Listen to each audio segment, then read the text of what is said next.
What's up everybody? This is Tiffany coming to you from the blog The Thing About, and I greet you all with peace and love. So here at The Thing About, we're all about self-development, self-healing, challenging the way that we think about things, challenging our behavior patterns and just the stereotypes and perceptions that we have, challenging those things in order to just grow. I know, let me be sure about myself. I know that my purpose in life it's to guide and facilitate people to develop their inner self. I'm on that journey of self-development. I'm by no means perfect. I have a lot of shadow aspects that I'm working on, but I've made the commitment to. And that's what this blog is all about. That's what this platform is all about. With technology advancing, I feel like, there's so many tools that we can use to live within our purpose, to fulfill our purpose, to fulfill our life contracts that we all have. And I come from the Cape Flats, I come from Lavendale. I understand how paralyzing it can be to live this life with the impact of growing up in an environment like that, being exposed to things that you were not supposed to be exposed to. I understand how challenging it can be. Just navigate your life with that foundation, if you will. It's not an easy thing to do. I'm drawn to helping everyone across the spectrum, specifically us brown people. Just because our identity has been stripped away from us, so we don't have that foundation. And as human beings, unity consciousness is so important.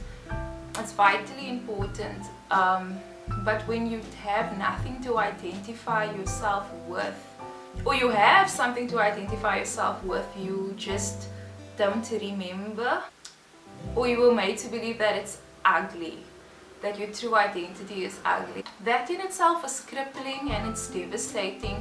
And so many of us are forced to look for approval by people, entities, things that we don't need approval from. And that creates competition, and it diminishes the unity that we intrinsically have within ourselves. The issues that we face in this age that we are living in, such an enormous scale that it can make you feel helpless. It can make you feel like, what can I do to make it better? And there are many ways of strengthening our unity consciousness, but it always starts with self. We need to work on ourselves, we really do. So this is something that I'm engaging in and committed to, and I'm sharing my journey in hopes that it will inspire someone else, and in hopes that it will align me with people that are doing the same. Yeah, so this is going to be a little video series that I will be doing, sharing my reflection on the 21-day body, mind and aura detox that I did about 3 weeks ago. And if you watched the previous video I did, I shared my insecurity with public speaking and me making a commitment to work on that. So therefore I'm doing this little video series instead of writing, which I'm very comfortable doing. I enjoy writing so much. Videos, not that much, but it's all about challenging ourselves and shedding the fear. So let's go. Boom. The 21-day body, mind and aura detox was 21 days that I dedicated to, firstly, a physical detox. So I only consumed clean food, nothing processed, as much as I could. I had some moments of weakness, I did. No meat, no dairy, the fresher the better. And then the second part of the detox was engaging in daily activities that I created for myself to either help me reflect on aspects of my emotional my psychological and spiritual body, but also activities that would highlight certain aspects of my inner self that I needed to let go of if they did not serve me. It was a challenge in itself just doing both at the same time, because I've done like a physical detox before where, you know, you're just having your smoothies, you're having your soup, and you're drinking like your herbs and your herbal teas. Like I've done that. Then I've also done shadow work, but doing it together was hard. You have detoxing symptoms, like physical detoxing symptoms. Like once you're off sugar, for example, like you get like real sugar cravings, you know, and your energy levels go up and down, so you're not indulging in your addictions. That in itself already is a challenge, you know. And then you have to like bring up stuff in your childhood, it's just not easy. But I feel like it forces you to just reach down into the deepest parts of yourself to unleash your inner strength. Yes, so I use the chakra system as a guide to this detox. So just a little bit about the chakra system. The word chakra like literally translates to wheel or disc, and many chakra points in your body and in your auric field, but there are 7 main ones that are located from the top of your head, your crown, to your roots, which is at the bottom of your spine, your tailbone. You know, everything around us is energy. Life is energy. Even things that you would consider not to be alive, it is energy, so therefore it is alive. So the chakra system, basically it allows life force to flow through you, and it regulates the functionality of not only your physical body but your emotional body, your mental body, as well as your spiritual body. Yes, we have a lot of bodies. Yep. So for example, if you have digestive problems, then your solar plexus chakra needs some attention. If you are a very judgmental person, then you need to open your heart chakra a bit more and develop some compassion and empathy. If you're having some problems in the bedroom, you know, your sacral chakra needs to be looked at. If you have trouble following your intuition, then you need to look at your third eye chakra. And if you're someone that procrastinates, then perhaps you have a blocked solar plexus chakra. So your chakras can either be balanced, it can overflow, or it can be blocked. Got it? So in this video, I hope it's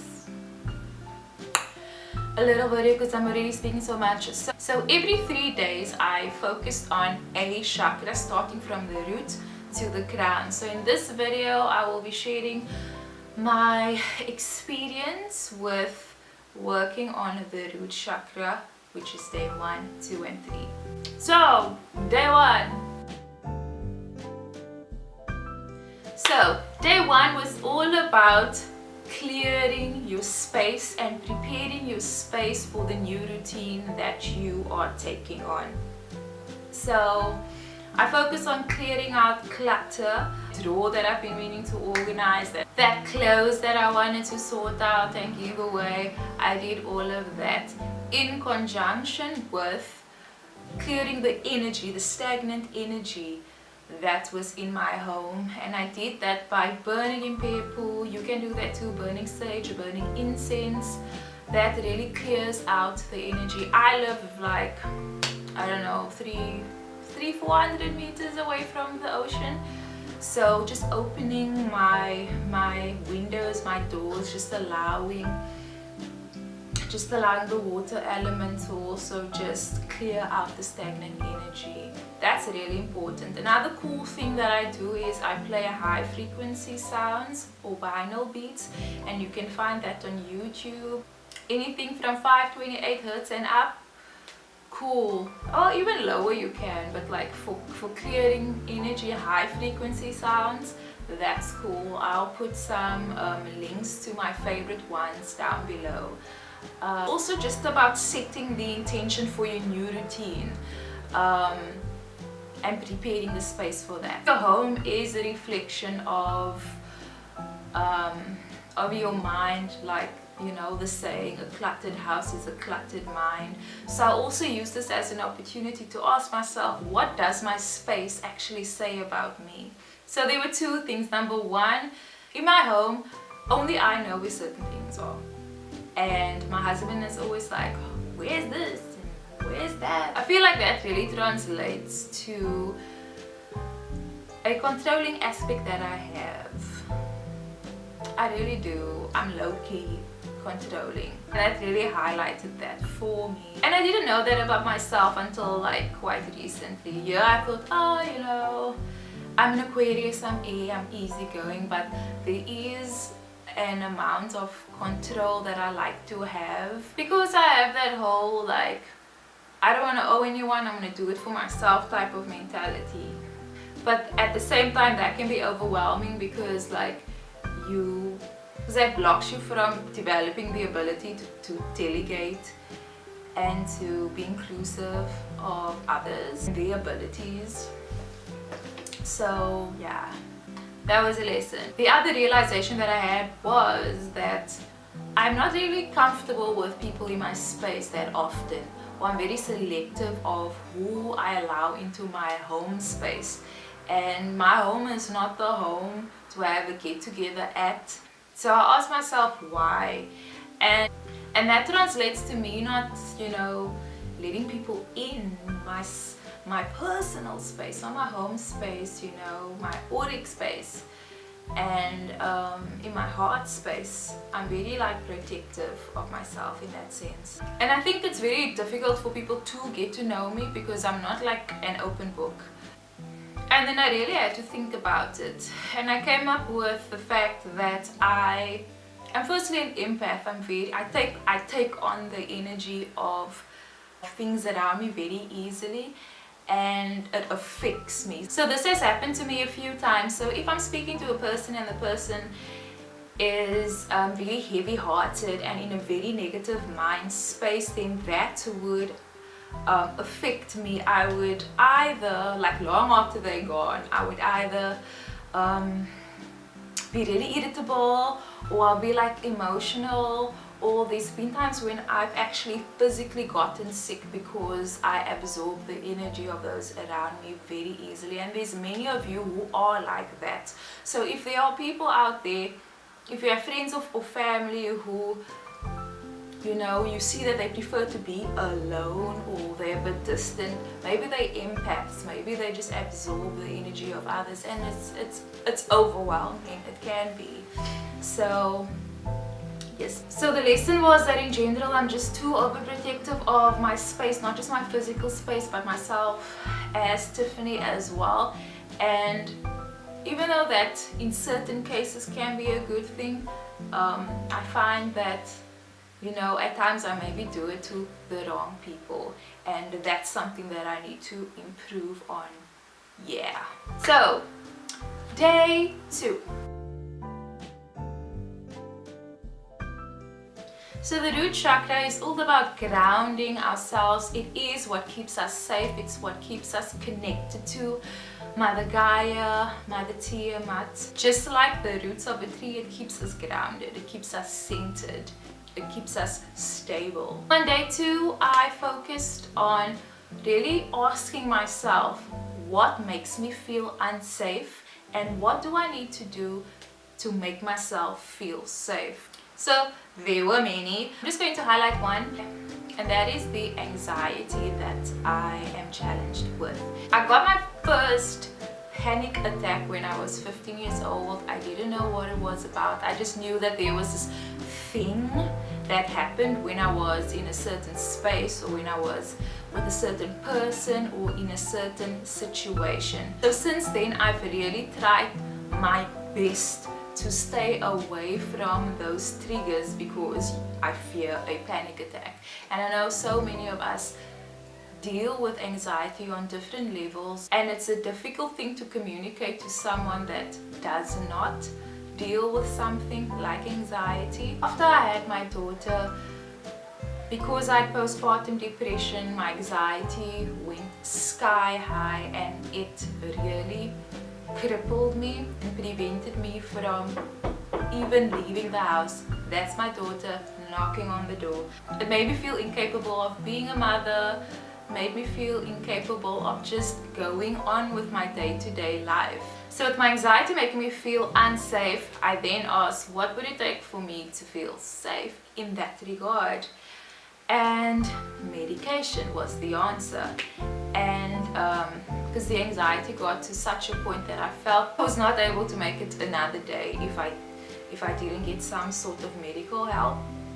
So I got some medication from the doctor, but she said that I won't be able to breastfeed if I take this medication. I then made the choice not to take it. So I've never, like in this past 2 years that I have this medication, I've never actually taken it, and I'm so proud of myself for doing that. Yeah, the reason for doing that is the fact that I just stopped breastfeeding 3 months ago. Yeah, my daughter stopped breastfeeding at 2 years and 2 months. Yes, and I wanted it that way. But having the medication in my bag makes me feel safe, even though I've never taken it. Does that make sense?